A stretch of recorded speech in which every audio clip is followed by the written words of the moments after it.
हर औरत ना ईद पे चाहती है कि ना सिर्फ उसका घर खूबसूरत लगे बल्कि साफ़ सुथरा, वेल मेंटेन्ड, वेल ऑर्गेनाइज्ड भी हो। आज के व्लॉग में मैं आपको दिखाऊंगी कि किस तरह आप बजट में रहते हुए ना घर के लिए खूबसूरत से डेकोर आइटम्स खरीद सकते हैं। घर के छोटे छोटे कामों को खुद करके अपने काफ़ी सारे जो पैसे हैं ना बचा सकते हैं। ईद से पहले किचन की क्लीनिंग स्टेप बाय स्टेप आप खुद को थकाए बगैर किस तरह कर सकती हैं ताकि भाई ईद को आप भी इंजॉय कर सकें, अपना वक्त बचा सकें। और ना इतनी गर्मी में किचन के काम करना वैसे ईद पर बहुत मुश्किल हो जाएगा, तो कुछ हम पहले से भी प्रिपरेशंस करके रखेंगे ताकि हमारी ईद भी ना घर वालों के साथ हंसते गाते खाते पीते गुजर सके। अस्सलाम वालेकुम माय यूट्यूब फैमिली, उम्मीद है जी आप सब ठीक ठाक होंगे। अल्हम्दुलिल्लाह मैं भी बिल्कुल ठीक हूँ। अच्छा, मैं आज वाकई सुबह सोच रही थी कि हम औरतों की ना आधी से ज़्यादा ज़िंदगी शायद किचन के काम करते करते ही गुजर जाती है। इसी तरह अगर हिसाब लगाया जाए ना तो दिन में आधे से ज़्यादा वक्त हम किचन में ही गुजार रही होती हैं। अब क्योंकि बड़ी ईद करीब आने वाली है तो ईद पर एक तो हमें गोश्त को बांटने का काम करना होगा, फिर ये सारे घर वालों के लिए मज़े मज़े के खाने बनाने पड़ेंगे। और ईद के मौके पर क्योंकि गर्मी इतनी शदीद हो गई तो फ्रीज़र का और फ्रिज का इस्तेमाल ज़ाहिर सी बात है बढ़ जाएगा। गोश्त को रखना होगा, पानी की बॉटल्स हो गई, बर्फ़ हो गई, कोल्ड ड्रिंक्स हो गई। तो मैंने सोचा कि भाई पिछली ईद पर मुझसे गलती ये हुई थी कि मैं अपना फ्रीज़र जो था साफ़ करना भूल गई थी। हाँ जी, कभी कभी ऐसे भी हो जाता है। आप जितने मर्जी समझदार हों, जितनी मर्जी प्लानिंग कर लें, लेकिन अक्सर इंसान के जहन से भी ना छोटी छोटी बातें निकल जाती हैं। तो मैंने सोचा आज सबसे पहले ना नाश्ते के बाद मैं फ्रीज़र की क्लीनिंग करती हूँ। मैंने सुबह उठते साथ ही ना फ्रीज़र को बंद करके ना खाली कर दिया था और मैं ना पहले जो है फ्रीज़र क्लीन करूँगी, फिर अगले दिन ना मैं फ्रिज को साफ़ करूँगी। मैं एक साथ बहुत सारा झमेला नहीं डालती क्योंकि मुझे पता है कि बाकी के सारे काम भी मैंने खुद ही देखने होते हैं। अच्छा, जब तक मैं नाश्ते से फ्री हुई थी ना इतना ज़्यादा तो वैसे ही गर्म मौसम हुआ है कि विदिन 30 टू 40 मिनट्स में सारी जो बर्फ़ थी वो पिघल गई थी। मैंने एक अलग से टॉवल रखा हुआ है और जो भी पानी था ना फ्रीज़र के अंदर उसको मैंने टॉवल से अब्ज़ॉर्ब कर लिया था। बार बार जो टॉवल था ना मैं निकाल के निचोड़ती जा रही थी। मैंने कभी भी ना 6 साल हो गए हैं अपना फ्रिज हो गया या फ्रीज़र हो गया उसको पाइप लगा के वॉश नहीं किया। इस तरह ना आपका जो फ्रिज या फ्रीज़र है उसको जंग लग जाता है, चीज़ें ख़राब हो जाती हैं। बिजली की चीज़ों को जितना आप पानी से बचा सकती हैं ना बचाया करें। और विदिन 5 टू 10 मिनट्स ना मेरा फ्रीज़र बिल्कुल साफ़ सुथरा हो गया था। और जल्दी इसलिए भी हो गया था क्योंकि मैं महीने में एक आधी दफ़ा लाजमी फ्रीज़र को ख़ास तौर पे गर्मियों में साफ़ करती हूँ, वरना बहुत ज़्यादा बर्फ़ इकट्ठी हो जाती है और फिर सफाई ना बहुत मुश्किल हो जाती है। अच्छा, अगर आपके फ्रीज़र में बहुत ज़्यादा बर्फ़ जम गई हो ना तो आप ये भी कर सकती हैं कि उसके ऊपर नमक डाल दें, तो जो बर्फ़ है ना बहुत जल्दी पिघल जाएगी। और आप सब ना यहीं पर वीडियो को रोकें और जाके अपने फ्रीज़र को या फ्रिज को ऊपर से चेक कीजिएगा कि हम अंदर बाहर से सफाइयाँ कर लेते हैं। ऊपर से इतनी मिट्टी पड़ी हुई होती है। वैसे ही आंधियों का सीज़न है और आंधियों का सीज़न ना भी हो तो मुझे नहीं लगता कि हम जब फ्रिज को अंदर से बाहर से फ्रीज़र को साफ़ करती हैं तो ऊपर का जो एरिया होता है जहाँ हमने स्टेबलाइज़र वगैरह रखा होता है, छोटा मोटा सामान रखा होता है, उसकी क्लीनिंग करती हैं। तो मैंने आज ऊपर से भी सारी चीज़ें हटा के ना क्लीनिंग की थी। हल्का सा कपड़ा था जो मैंने गीला कर लिया था, लेकिन भाई आपने ये काम करते हुए बटन भी ऑफ कर देना है और प्लग भी निकाल लेना है। अल्लाह ना करे बिजली की चीज़ है तो एहतियात बहुत ज़्यादा ज़रूरी है। मैं ना आज खुद देख के हैरान हो रही थी कि इंसान अगर किसी चीज़ की क्लीनिंग को इग्नोर करते हैं तो वो कितनी गंदी हो जाती है। लिटरली मुझे इतना ज़्यादा रगड़ना पड़ा था ना क्योंकि इतनी ज़्यादा मिट्टी की तहें जम गई थी कि मुझे 5-10 मिनट सिर्फ वो जो फ्रिज का ऊपर वाला एरिया था ना उसकी साफ़ सफाई में लग गई थी। खैर जी, फटाफट से मेरा जो फ्रीज़र था वो नीट क्लीन हो गया था। सारी चीज़ों को मैंने वापस से अरेंज करके ना फ्रीज़र को ऑन कर दिया था। उसके बाद वही जो घर के रूटीन के काम होते हैं ना साथ साथ वो भी देखने थे क्योंकि जाहिर सी बात है ये तो हो नहीं सकता कि हम सिर्फ किचन का काम करें और जो बाकी का सारा घर है ना वो ऐसे का ऐसा ही बिखरा पड़ा रहे। अच्छा, ईद पे ना हर औरत की ये ख्वाहिश होती है कि ना सिर्फ वो नए कपड़े पहने, बच्चों के लिए नए कपड़े बनाए, घर वालों के लिए कपड़े ले, बल्कि उसका जो घर है ना वो भी साफ़ सुथरा लगना चाहिए। एक समझदार और सलीकामंद औरत की पहचान ही ये होती है कि वो हर चीज़ के साथ साथ ना घर की मेंटेनेंस का भी ध्यान रखती है। लेकिन वही बात है कि बजट को भी ध्यान में रखना होता है। ये जो आपको खूबसूरत सा एक डेकोर आइटम नज़र आ रहा है ना, ये अभी मैं कुछ दिन पहले ही 3 से 4 दिन पहले एक डिस्काउंट स्टोर पे गई थी। अभी मैं उसके क्लिप्स आपको दिखाऊंगी। वहाँ पर इतनी खूबसूरत और इतनी ही ना अफोर्डेबल डेकोर आइटम्स की चीज़ें थी कि मेरा दिल चाह रहा था कि मैं सब कुछ खरीद लूँ। लेकिन वही बात है कि इंसान को हमेशा अपने बजट को सबसे पहले ध्यान में रखना चाहिए। और आप अक्सर कह रहे होते हैं ना, आप बार बार पैसे बचाने की बातें कर रही होती हैं, इतनी कंजूसी नहीं करनी चाहिए। तो भाई ये कंजूसी नहीं है। अब जैसे कल मैंने किचन की क्लीनिंग की थी ना तो मैं खुद जब अपने किचन में इतने सारे प्लास्टिक के बॉक्सेस देख रही थी तो मैं सोच रही थी कि यार ये मैंने इतने सारे पता नहीं क्यों खरीद लिए थे। तो इंसान ना आहिस्ता आहिस्ता ही या तो हम अपनी गलतियों से सीख जाते हैं या कभी कोई दूसरा जब हमें पॉजिटिव वे में कोई अच्छी बात समझाते हैं ना तो इंसान को अकल आना स्टार्ट हो जाती है। इसलिए भाई मेरा फ़र्ज़ है कि अगर मैं व्लॉग्स बना रही हूँ ना तो आप मेरी वीडियो से कुछ ना कुछ अच्छा और पॉजिटिव ज़रूर सीखें क्योंकि आजकल जो महंगाई का आलम है ना, इंसान जितना फूँक फूँक के खर्च करे उतना ही बेहतर है। अच्छा जी, ये चेक करें, ये है जी कुर्बानी का जानवर, ये मेरी मम्मा के घर है और ये क्या कहते हैं, मतलब उनका भी है, मेरा भी है, हमारा ही है। तो अल्लाह ताला हम सब की कुर्बानी कबूल करे और हम सबको ना इतना साहिब इस्तिताअत करे कि हम अल्लाह की राह में ना अपनी हैसियत के मुताबिक कुर्बानी कर सकें। खैर, मम्मा के घर से वापसी में ना रास्ते में 2-3 डिस्काउंट स्टोर्स आती हैं, तो मैंने सोचा कि चलो विज़िट कर लेती हूँ। शायद ईद के लिए ना मुझे कुछ ज़रूरत का सामान चाहिए था। नाइफ़्स हो गईं और क्या कहते हैं, बड़े थाल हो गए, वो तो मुझे कुछ नहीं मिला, लेकिन यहाँ पर ना मुझे बड़े प्यारे-प्यारे डेकोर के आइटम्स नज़र आ गए थे। तो मैंने सोचा कि चलो कुछ ना कुछ ख़रीद लेती हूँ। लेकिन मसला ये था कि चीज़ें तो इस शॉप पे बहुत अच्छी आई हुई थी, लेकिन एक तो इतनी शदीद गर्मी 43-44 डिग्री सेंटीग्रेड मुल्तान में चल रहा है और पूरी शॉप के फ़ैन्स ख़राब हुए हुए थे। हाँ जी, मतलब मेरा ना लिटरली अर्क निकल रहा था जब मैं चीज़ें देख रही थी। ऊपर से आमना ने अलग शोर डाला हुआ था, लेकिन फिर भी ना मैंने जैसे-तैसे करके कुछ ना कुछ क्लिप्स रिकॉर्ड कर लिए थे कि अगर आप मुल्तान में रहते हैं, लोधी कॉलोनी, अल्लाह शाफ़ी, पुल बरारा वाली साइड पे, तो ये जो यहाँ पर 250 वाली और 280 वाली शॉप्स बनी हुई है ना, इधर काफ़ी काफ़ी अच्छा सामान आया हुआ है, स्पेशली डेकोर का। इस तरह की छोटी-छोटी चीज़ें अगर इंसान घर में ले आए ना, तो यकीन करें वो छोटे-छोटे एडिशन होते हैं, पैसे भी बड़े रीज़नेबल लगे होते हैं, लेकिन घर जो है ना, स्पेशली आपका बेडरूम हो गया, लिविंग एरिया हो गया, बड़ा ही प्यारा लगना स्टार्ट हो जाता है अगर आपने खूबसूरत से डेकोरेशन आइटम्स रखे हों। अच्छा, चेक करें यहाँ पर ना, ये जो इस तरह की चीज़ें थी, अक्सर हम पिंटरेस्ट पे देख रहे होते हैं, ऑनलाइन नज़र आ रही होती हैं ना, तो अच्छी खासी एक्सपेंसिव होती हैं, लेकिन हर चीज़ यहाँ पर आपको 280 की मिल जाएगी। मेरा दिल तो बहुत कुछ खरीदने को चाह रहा था, लेकिन गर्मी बहुत ज़्यादा लग रही थी, तो बस फिर मैंने ना सिर्फ चीज़ों को देखा।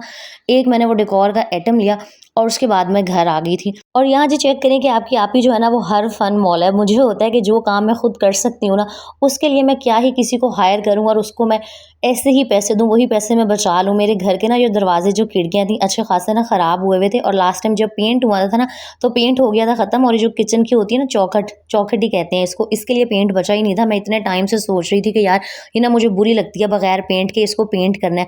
ना ही विंडो पे पेंट हुआ था, ना ही इसके ऊपर हुआ था, तो बस मैंने हस्बैंड से कब से कहा हुआ था मुझे पेंट ला के दें और ना मैं खुद कर लूँगी। और यहाँ पर धूप भी थी, लेकिन मुझे था कि बस यार शौक चढ़ा हुआ था मुझे कि ना मैं फटाफट से ये वाला काम निपटा लूँ। तो बस लगे हाथों ना कल मैंने ये पेंट भी कर लिया था, क्योंकि मैं चाह रही थी कि ईद से पहले जो है ना, घर साफ़ सुथरा हो जाए। इतने ज़्यादा कोई गेस्ट और आना जाना नहीं होता मेरे घर में, लेकिन फिर भी मुझे घर को ना सजाने का, ऑर्गेनाइज़ करने का बहुत शौक है और कोई इतनी ज़्यादा मेहनत तलब ये काम नहीं था। और दूसरी बात ये कि भई मुझसे ना सुकून से नहीं बैठा जाता। यकीन करिए, अगर किसी दिन तबीयत थोड़ी-सी मेरी डाउन हो ना और मुझे लेटना पड़े, मुझे इतनी कोई उलझन हो रही होती है, मैं चलती-फिरती रहूँ, काम-शाम करती रहूँ और ऐसे फिरकी बन के घूमती रहूँ ना, तो मुझे लगता है कि हाँ, मैंने कुछ किया है पूरा दिन, मेरा दिन जो है वेस्ट नहीं हुआ। मतलब मुझसे ना सुकून से नहीं बैठा जाता और मुझे यकीन करें अपने घर के ये काम खुद करके बहुत बहुत अच्छा लग रहा होता है। कोई मैं इस वजह से नहीं कर रही होती कि मैं पैसे बचा लूँ, मुझे लिटरली ना सुकून मिल रहा होता है जब मैं इस तरह के छोटे-छोटे काम ना खुद कर रही होती हूँ। तो बस कल मैंने ना पूरी ईद की तैयारियों की जो प्लानिंग थी वो की थी और सिर्फ प्लानिंग नहीं की थी, मैंने अच्छे खासे काम कर भी लिए थे। ये चेक करें, थोड़ी-सी मेहनत हुई थी, इतना ज़्यादा भी नहीं कोई मुझे थकना पड़ा था, लेकिन ये जो मेरे वॉशरूम का बाहर का दरवाज़ा है, ये भी बिल्कुल पेंट की वजह से न्यू हो गया था और काफ़ी अच्छी लुक आ रही थी। और मुझे लगता है कि मर्दों की निस्बत ना औरतों के अंदर ही ये ज़्यादा शौक होता है कि वो घर को सजाएँ-सँवारें, और हर औरत के अंदर ये शौक होना भी चाहिए।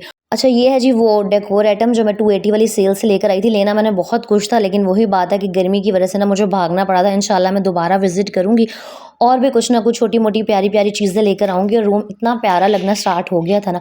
ख़ैर जी, ईद में ना अदरक, लहसुन का, टमाटर का, प्याज का इस्तेमाल बहुत ज़्यादा हो जाता है और क्योंकि भई इस ईद पे मैं चाहती हूँ कि हम ख़वातीन भी ना घर वालों के साथ टाइम स्पेंड कर सकें, ख़ुद को थकाएँ कम से कम, इसलिए अगर आप पहले ये सारी छोटी-मोटी तैयारी कर लेंगी ना, यकीन करें ईद आपकी काफ़ी जो ज़्यादा है सुकून में गुज़र जाएगी। वरना इतनी गर्मी में जब आपको 2 से 3 डिशेज़ बनानी हो, बीच में अदरक, लहसुन को पीसना पड़े, कूटना पड़े, टमाटर निकालो, ये करो, वो 10 मिनट का काम इतना लंबा हो जाता है। तो मैं आपको बताती हूँ, मैं अदरक लहसुन की पेस्ट ना किस तरह फ्रीज़ करती हूँ। और लहसुन छीलने का सबसे आसान तरीका मेरी नज़र में ये है कि आपने कोई भी ना कूंडी डंडा ले लेना है। कूंडी डंडा नहीं है तो शेल्फ़ पे रख के ना लहसुन के ऊपर हल्का सा डंडे से कूटना है। इतना ज़्यादा नहीं कूटना कि जो लहसुन बेचारा है उसके जो जवे हैं वो बिल्कुल हलवा बन जाए। हल्का सा आप कूटेंगे ना तो छिलके जो हैं, बड़े साइज़ का ये चाइना लहसुन था, देसी लहसुन मैं नहीं लेती, मुझसे इतनी मेहनत नहीं की जाती। अच्छा, जब आप इसके ऊपर हल्का-हल्का डंडा मारेंगे ना तो आराम से जो इसकी छिलकियाँ अलग होना स्टार्ट हो जाएँगी और आप विदिन 15 टू 20 मिनट अच्छा खासा जो लहसुन है ना छील लेंगे। लेकिन आजकल जितनी गर्मी है ना, 10-15 मिनट भी किचन में खड़ा होना बहुत ज़्यादा, बहुत मुश्किल काम है। अल्लाह ताला हम सब ख़वातीन के हाल पे रहम करे, हमें ज़्यादा से ज़्यादा हिम्मत दे कि हम ईद पे ना क्या कहते हैं, मज़े-मज़े के खाने बना के अपने घर वालों को खिला-पिला सकें। अच्छा, मैं अदरक छीलने का भी एक बड़े मज़े का हैक आप लोगों के साथ शेयर करती हूँ। हम सबके घर ये जो नॉर्मल चम्मच होती है ना स्टील वाले, आपने ऐसा चम्मच ले लेना है जिसकी जो साइड्स है ना वो मतलब थोड़ी चपटी ना हो, बल्कि थोड़ी-सी ना ऐसे नोकीली टाइप की हो, मतलब बिल्कुल भी नोकीली ना हो, लेकिन मैंने आपको दिखा दिया कि किस तरह का मैंने चम्मच लिया था। और इस चम्मच की हेल्प से अगर आप अदरक को इस तरह छीलेंगे ना, तो छिलका भी बहुत बारीक-बारीक उतरेगा। आपका जो अदरक है वो ज़ाया भी नहीं होगा। और ये मैंने ना किसी क्या कहते हैं शेफ़ को ऐसे करते हुए देखा था इंस्टाग्राम पे, तो मुझे बहुत अच्छा ये तरीका लगा था और तब से ना मैं अदरक को छीलने के लिए छुरी की निस्बत अगर मैंने ज़्यादा सारा छील रहा हूँ तो मैं चम्मच ही यूज़ करती हूँ, क्योंकि इस तरह ना अदरक वेस्ट कम से कम होता है। और अच्छा, मैंने अदरक और लहसुन का ये हिसाब किया होता है कि जैसे अगर 600 ग्राम लहसुन है ना, तो मैं 400 ग्राम अदरक लूँगी। यानी कि इक्वल क्वांटिटीज़ में नहीं लेती। अदरक जो है ना थोड़ा-सा लहसुन के मुकाबले में मैं कम लेती हूँ। अच्छा, मैंने सारा लहसुन अदरक जो था छील लिया था, उसके बाद मैंने अच्छे तरीके से वॉश किया था। और अक्सर आप लोग कह रहे होते हैं ना, आप ही हम पेस्ट बना के रखते हैं या क्यूब्स रखते हैं, तो उनमें ना कुछ टाइम के बाद स्मेल आ जाती है, कलर चेंज हो जाता है। तो एक रीज़न ये होता है कि हमारा जो अदरक लहसुन होता है ना, वो बिल्कुल ड्राई नहीं होता। आपने अच्छी तरह वॉश करने के बाद इस तरह साफ़ ना किसी दस्तरखान पर कपड़े के ऊपर इसको बिछा लेना है। अच्छे तरीके से इसको खुश्क करना है, बिल्कुल इसके अंदर पानी नहीं होना चाहिए। चाहे तो पंखे के नीचे रख दें, धूप में रखें नहीं, सुखाना ख़राब हो जाएगा, गर्मी बहुत है। या फिर किचन टॉवल ले लें और अच्छे तरीके से ना इसको आपने पानी सारा इसका एब्ज़ॉर्ब कर लेना है, और फिर इसके छोटे-छोटे पीसेस करके, ये जो ब्लेंडर का जग होता है, वैसे तो अगर आपके पास चॉपर है तो ये काम आप उसमें भी कर सकती हैं, लेकिन मुझे पता है चॉपर जी सबके पास नहीं होता, लेकिन ब्लेंडर का ये जो जग है ना, ये हम सबके घरों में ही होता है। आपने छोटे-छोटे पीसेस करके अदरक के, लहसुन के ना ऐड कर देने हैं। और यहाँ मैं आपको बता दूँ, आपने इसके अंदर 1 चम्मच क्या 1 ड्रॉप भी पानी का ऐड नहीं करना। अगर आप पानी ऐड करेंगे ना, तो फिर कुछ टाइम के बाद, इतनी गर्मी है, फ्रीज़र में भी अगर इसको रखा होगा, इसमें ना स्मेल आ जाएगी, कलर चेंज हो जाएगा।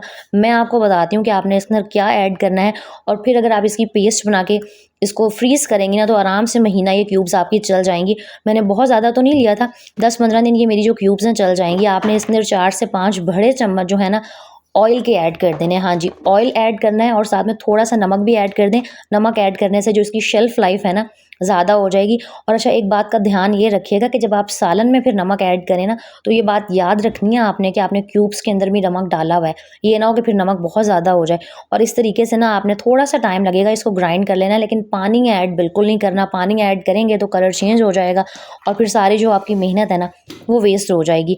उसके बाद आप कोई भी ये जो आइस ट्रे होती है ना, वो ले लेनी है।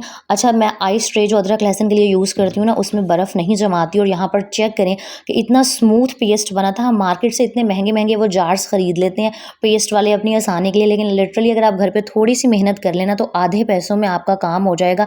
और बाज़ार से जो बॉटल्स अदरक लहसुन की पेस्ट की मिलती हैं ना, अच्छी खासी महंगी भी पड़ती हैं। लेकिन आपने एक बात का ध्यान रखना है कि आपने वो वाली आइस ट्रे लेनी है जिसके ऊपर या तो ढक्कन हो, और अगर ढक्कन वाली नहीं है ना, तो ये जो क्लिंग रैप होता है उसकी हेल्प से इसको कवर कर दें। अगर वो भी नहीं है तो शॉप पर इसके ऊपर ढक के फिर आपने इसको फ्रीज़र में रखना है, वरना पूरे फ्रीज़र में लहसुन अदरक की महक आएगी और हर चीज़ का जो टेस्ट है ना, जो फ्रीज़र में पड़ा होगा, ख़राब हो जाएगा। और अच्छा, आपने क्यूब्स में उतना ही लहसुन अदरक ऐड करना है एक क्यूब में, जितना आपको पता हो कि आपकी एक हांडी में इस्तेमाल होता है, क्योंकि ज़ाहिर-सी बात है, जब क्यूब्स जम जाएँगी ना, तो फिर क्या आप उनको तोड़ते फिरेंगे। और हम सबको ही अंदाज़ा होता है कि एक हांडी में हम कितनी मिकदार में ना लहसुन अदरक डालते हैं। इनको जी हम ओवरनाइट फ्रीज़र में रख देंगे और नेक्स्ट डे ना इनको हम एयर टाइट जार में निकाल के रख लेंगे। अच्छा, जो थोड़ा बहुत अदरक लहसुन ग्राइंडर के जग में बच गया था ना, उसके अंदर मैंने थोड़ा-सा पानी डाला था और इसको मैं अच्छे तरीके से स्पैचुला की हेल्प से साफ़ कर लूँगी। कोई भी चीज़ जी हमने ज़ाया नहीं करनी, हर चीज़ को हमने अच्छे तरीके से इस्तेमाल करना है, क्योंकि भई हक हलाल के पैसे हैं, क्यों ज़ाया करें। और ये जो पेस्ट है ना, इसको मैं किसी भी छोटे से कंटेनर में, जार में, बॉक्स में डाल के रख लूँगी। और ये 1-2 दिन अगर आप फ्रिज में रख के भी इस्तेमाल करेंगी ना, तो 1 या 2 दिन से कुछ नहीं हो जाएगा। तो मतलब इस तरह ना आप लहसुन अदरक को स्टोर कर सकती हैं और ईद पे ना अपना टाइम जो है अच्छा खासा बचा सकती हैं। बाकी मेरी कुछ बहनें पूछ रही होती हैं, आप अदरक को स्टोर किस तरह करती हैं? क्योंकि अदरक अगर बाहर पड़ा रहे ना, तो वो ऐसे बूढ़ा-बूढ़ा सा उस पे झुर्रियाँ आ जाती हैं, सारी उसकी फ्रेशनेस ख़त्म हो जाती है। तो आपने किचन टॉवल के अंदर ना जितना भी आपके घर में अदरक पड़ा हुआ है, जो बच गया है, क्योंकि ज़ाहिर-सी बात है सबकी क्यूब्स मत बनाइएगा। अक्सर चीज़ों में हमें साबुत भी डालना पड़ जाता है, या वैसे जैसे यखनी पुलाव की यखनी में अदरक लहसुन डल जाता है, तो थोड़ा-सा बचा भी लेना है। किचन टॉवल में लपेट के, और कोई भी आप बॉक्स ले लें जो अच्छे तरीके से ना कस के बंद हो जाता हो, इसके अंदर एयर या हवा बिल्कुल नहीं जानी चाहिए। इस तरीके से आप अदरक को ना क्या कहते हैं, जो वेजिटेबल बास्केट में रख लें इसको आराम से, और आपका जो अदरक है ना बिल्कुल फ्रेश रहेगा। तो ये था जी आज का व्लॉग। इस तरीके से आप समझदारी से अगर तैयारी करेंगी, प्लानिंग करेंगी ना, तो आपकी ईद बहुत सुकून से गुजरेगी और आपके पैसों की भी बचत होगी।